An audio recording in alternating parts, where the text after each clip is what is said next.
आज़ादी बचाओ news channel में सभी दर्शकों का स्वागत है। किसानों की मांगों को लेकर कांग्रेस का बड़ा आंदोलन।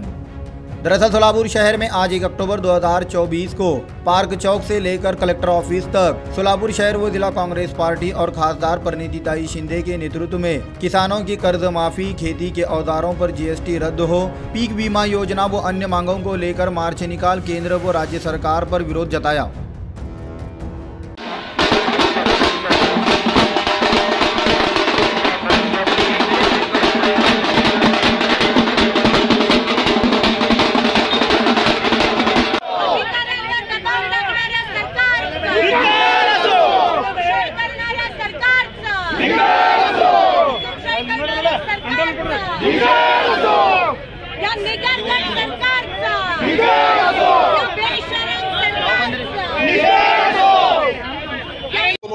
अनेक समाजाच्या जातीबद्दल, त्यांच्या जातीच्या दाखल्याबद्दल सगळीकडे आता सगळ्या समाजाचं नाव घेत नाही।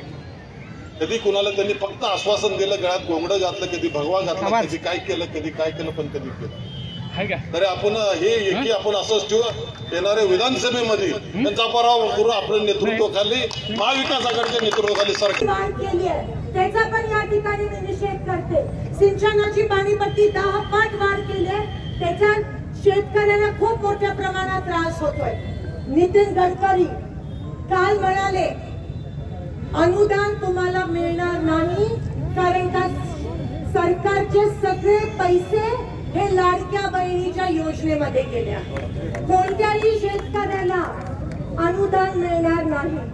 काल गावामध्ये मी गेली, गावकरी म्हणाले आमच्या इकडे संजय गांधी निराधार योजना बंद झाली जेव्हापासून लाडक्या बहिणीची योजना चालू झाली। येणाऱ्या 2 महिन्यात सगळ्या योजना बंद होणार आहेत आणि फक्त तीच योजना चालू ठेवायची। आम्हाला हरकत नाही आहे, पण इलेक्शनच्या तोंडावरच का लाडकी बहीण योजना आधी का नाही?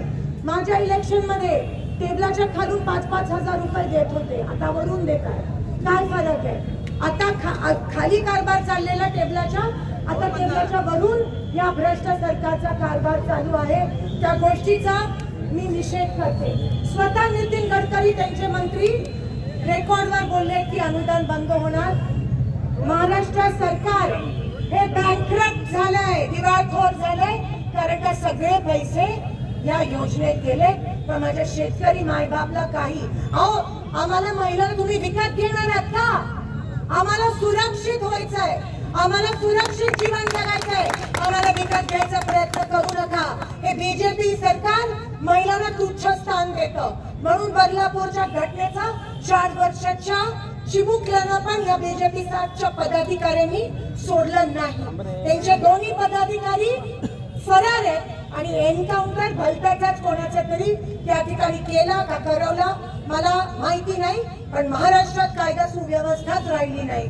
आज जे सरकार शिवाजी महाराजांच्या पुतळ्यावर भ्रष्टाचार करतं, त्या सरकारला आपल्या समोर तोंड दाखवण्याची पण त्या सरकारची लायकी राहिली नाही आहे। आज शेतकऱ्यांचे अनेक विषय, मग पाण्याचे असतील, माझ्या मंगळवेढ्याच्या 24 गावाचे प्रश्न असतील, मोहोळ मधल्या अप्पर तहसीलचा विषय असेल, जो दमदाटी करून दुसरीकडे घेऊन गेले, आम्हाला मोहोळ मध्येच पाहिजे। मग मंगळवेढ्याचा दुष्काळग्रस्त गावांचा प्रश्न असेल, माझ्या पंढरपूरच्या कॉरिडॉरचा प्रश्न असेल, पंढरपूरच्या आपल्या मंदिराचे अनेक प्रश्न असतील, शेतकऱ्यांचे प्रश्न, अक्कलकोट मध्ये पाण्याचे, दक्षिण मध्ये पाण्याचे,